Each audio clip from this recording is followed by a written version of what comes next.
I'm going to cook you a special breakfast, but, and you can help if you're good. Naughty,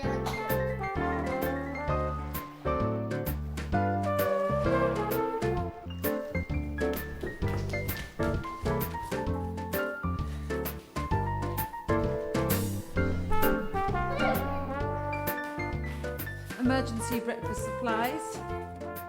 I tend to make pancakes in a weekend anyway, but if I'm away, I like special ones, Ricotta Hot Cakes, which are wonderful, really light and fresh, just taste of a summer weekend. I always think of them a bit as having the flavour, sort of cheesecake and the texture of a souffled griddle cake. Anyway, a 250 gram tub of ricotta is what you need to start off, and 125 millilitres of milk. I always use semi-skimmed. It's easy to measure just by half filling the ricotta tub.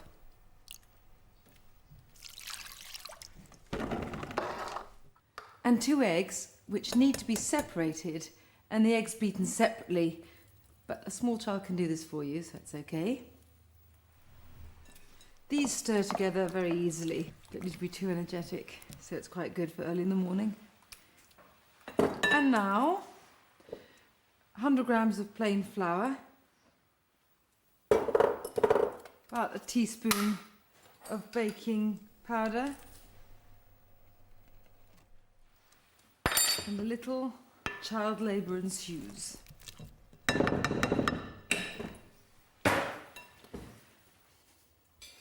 When I'm cooking away from home, I do try and go with the flow, but there are some things I always have to have with me.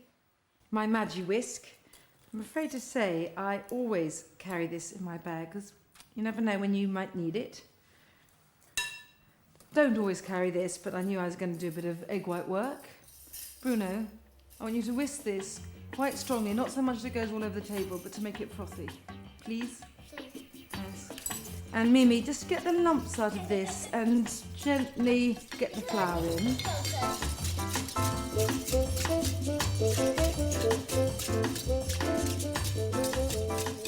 I love strawberries with these. There's something about that juicy redness. But I have to say, I'm not going to put up a fight. I know that the children are going to want syrup, and you know, I do occasionally as well. The thing about the fruit, and it could be any fruit, is that it seems to highlight the freshness of the taste and actually makes you feel like you're eating very healthily. Mummy, Yeah? is this enough? Let's see. I think that's fine. Do you want a bit more? Yeah, that's very good. I think that's okay now. I only want them a bit frothy. Can I have this, please? Thanks. But I don't like strawberries. Well, you don't have to have the strawberries. You can have the syrup. Thank you. So, just pour these frothy whites into the yolk and flour and all that, the ricotta base. Just fold, or really rather stir, in.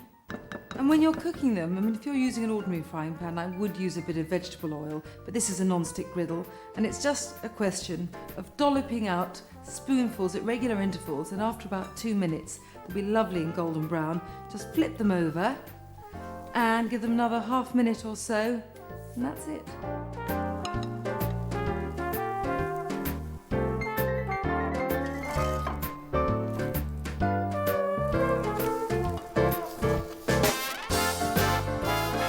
Don't put too much syrup on.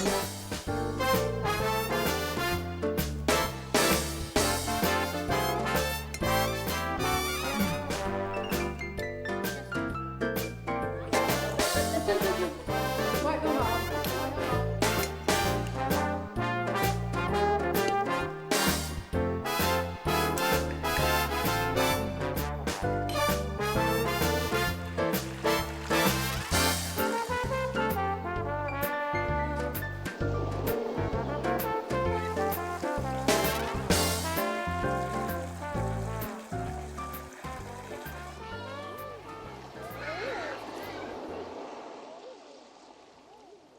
Although I am completely and resolutely citified, I do like to get away sometimes, but I don't find it relaxing just to be slumped on a sofa all weekend.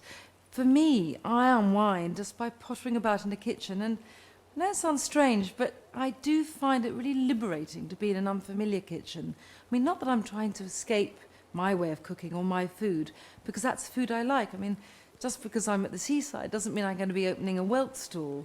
But cooking while I'm on a weekend away kind of reminds me of what it's all about. Having friends over, cooking with them and eating with them.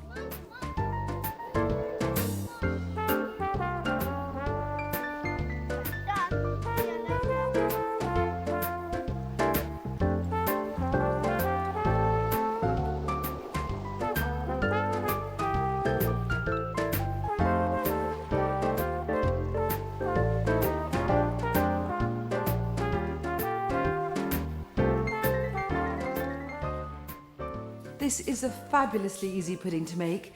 Passion fruit and white chocolate mousse. I sometimes find white chocolate just a bit too sicky, but the tang of passion fruit really undercuts it. You need 3 ingredients only: the fruit, the chocolate and eggs. I mean, I've got some raspberries because I love eating the raspberries with it, but you don't have to.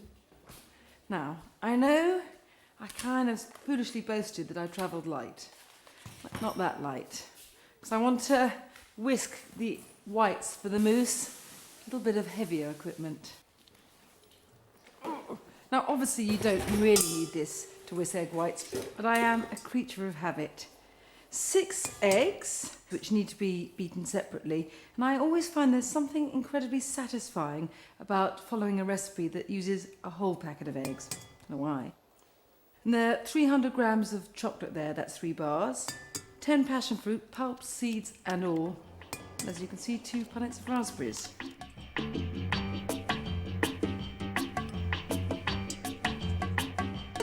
So while the eggs are whisking, I'm going to mix the chocolate, passion fruit and yolks together, and then I can just fold these in when they're stiff.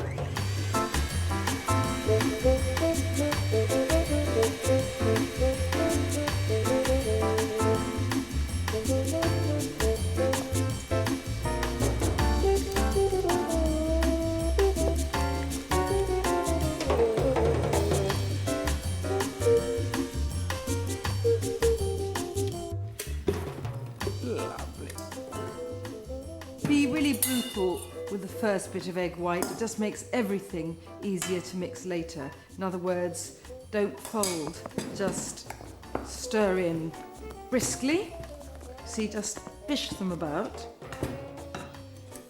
Now, in a few dollops. I love the way the air bubbles up, as if this mousse has got a life of its own. It's marginally easier to fill the glasses if you pour from a jug. So just get this in here. Okay, and we're ready to roll.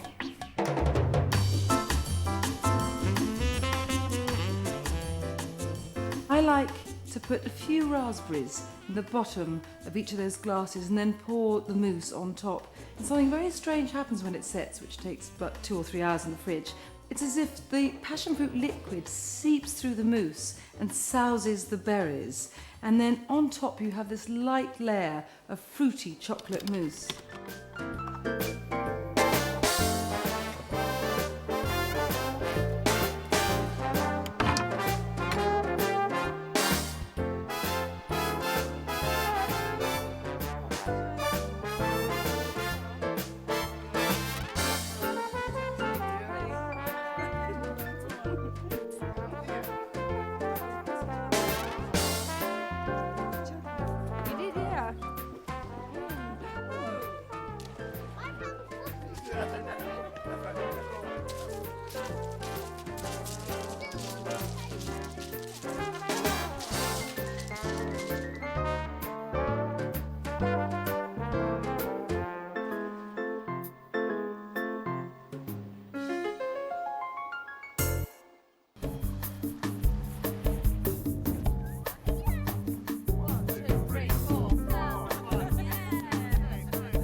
sound like a complete dipsomaniac, but as anyone with small children knows, there comes a time in the day when you can go no further without a drink.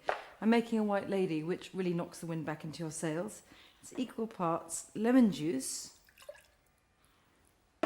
Cointreau, and gin, with a bit of sugar syrup just to sweeten it. I mean, you can make this, frankly, I buy it. And then ice.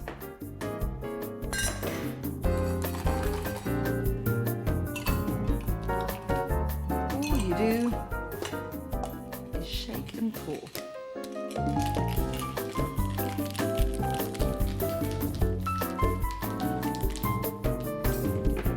See you outside.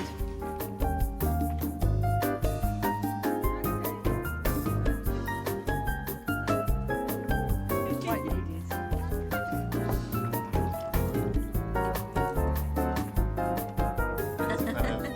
kind of mild Gin?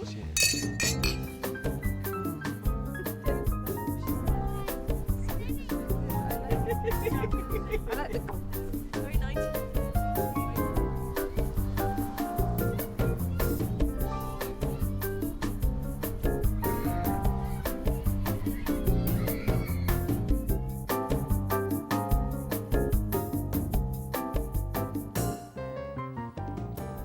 My favourite sort of food is the food you just pick at. And the wonderful thing about these rice paper rolls is that really you can eat them at the table as a starter or just outside with drinks. And you do need, though, a couple of things. Some rice paper wraps and some rice vermicelli, both of which I brought with me. And what goes inside is this wonderful tangle of herbs and bits of cucumber, which are, please, in the fridge, if you wouldn't mind, Claire.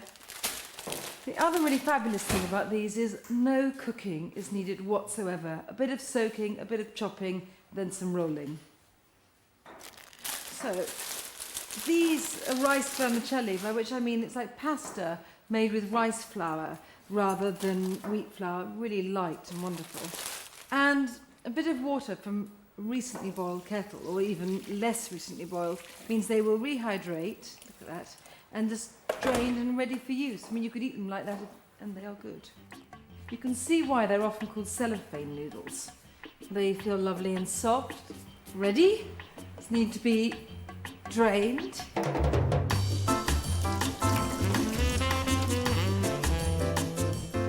Now, a little dousing, just lightly seasoned, bit of soy sauce, my favourite things, fish sauce, love this stuff, and a bit of rice wine vinegar.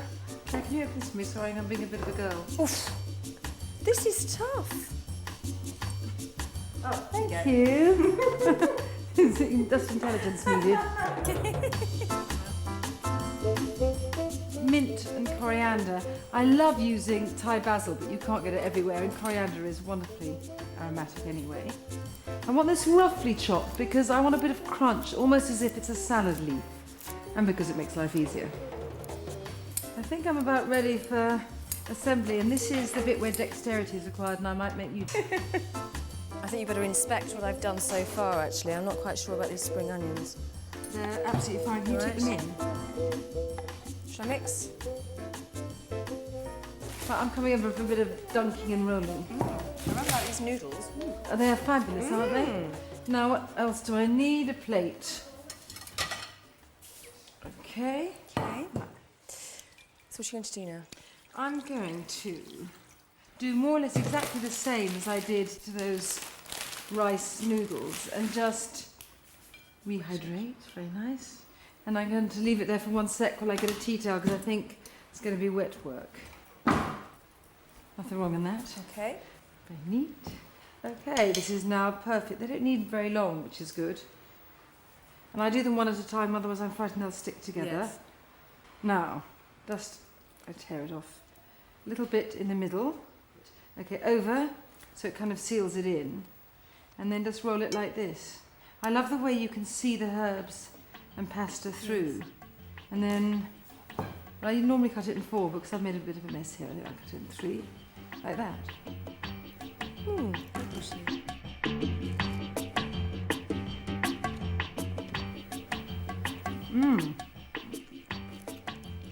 Oh. Not the easiest thing to eat. Oh my god.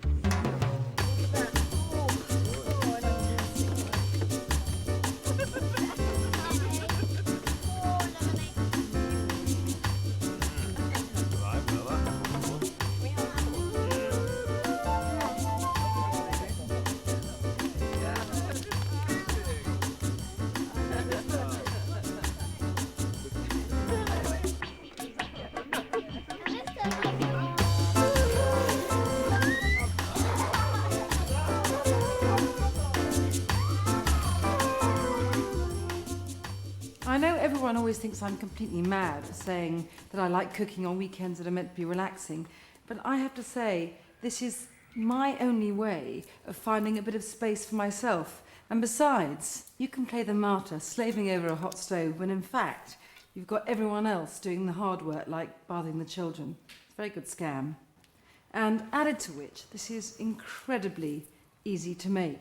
It's a Kerala fish curry, and I probably should say straight off that I have never been to Kerala or anywhere near, but the point about Kerala food, or all South Indian food, is that it is somehow fresher tasting, sour, and with coconut milk, different flavours in North Indian food.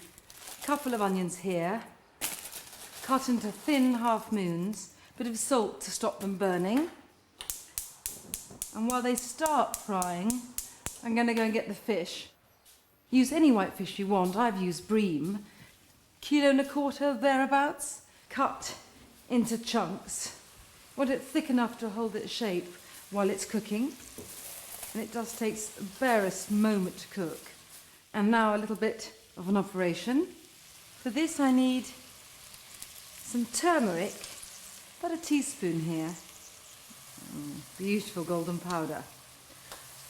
And again, a bit of salt.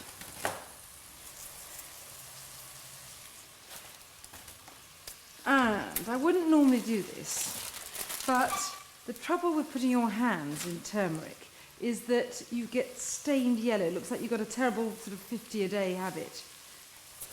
It's really worth doing this because this way the spices go deep into the fish. What I don't want is, nice plain white fish cooked in a curry sauce. I want everything bathed and immersed in loveliness. I mean, this gives a golden colour to everything, but it does have a strange, sort of deep flavour of its own. The thing with all curries is about building up the level of flavours. Of course, now I have to get them off, but...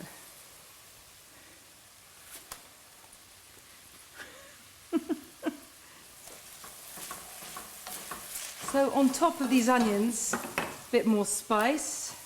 Again, turmeric, the same amount that was on the fish, in other words, teaspoon.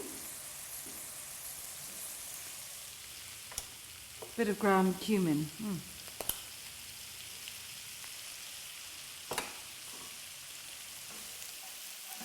I love the way this turns a deep ochre. Couple of more things for flavour and heat. Red chillies, too, and I like a lot of heat, so I leave the seeds in, but if you're in mellower mood, then just de-seed. And that's the fire, but there's a sort of deeper throated heat that comes from ginger, and this is about 4 centimetres or so peeled and cut into little shards. But if you can be patient enough, just cook, stirring for a while so that the flavours go deep into the onions. So while this is happening, the sauce itself, well, it couldn't be easier. A can of coconut milk and a tablespoonful or so of tamarind paste. I mean, you can buy the fruit dried and then you soak it in water and squeeze bits out. This is the easier option. And an old favourite, some concentrated stock, this time fish stock. Can't go anywhere without my little stocks. Now, I'm just going to make this up to the litre mark with some water from the kettle.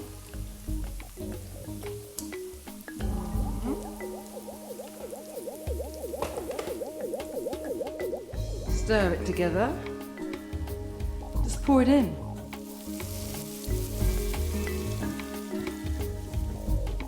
And that's it. So once this has come to the boil, I'm just going to immerse the fish, give it a few minutes, and that's supper ready. A little taste.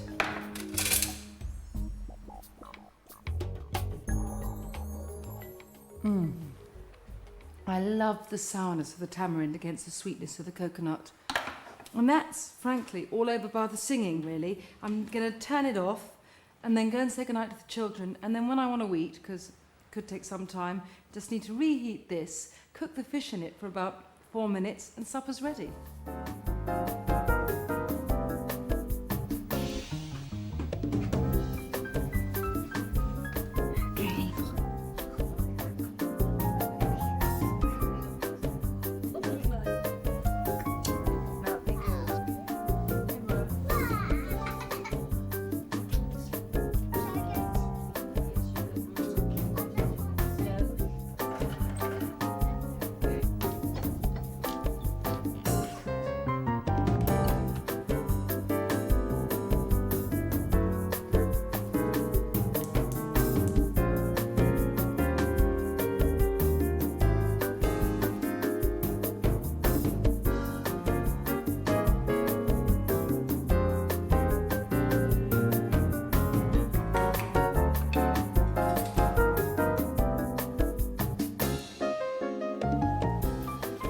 Yeah? What's this? Oh, I certainly am, yes. Oh, that's delicious. I'm going to give you both of those. The smell is fantastic. It is just What the gorgeous. sourness. Oh, it's lovely. Does she up for ages? And the fish is lovely. It's just firm and light. Just gorgeous. It's so sour Yes. and sweet at the same time. I'm going to scoff a lot now, I think.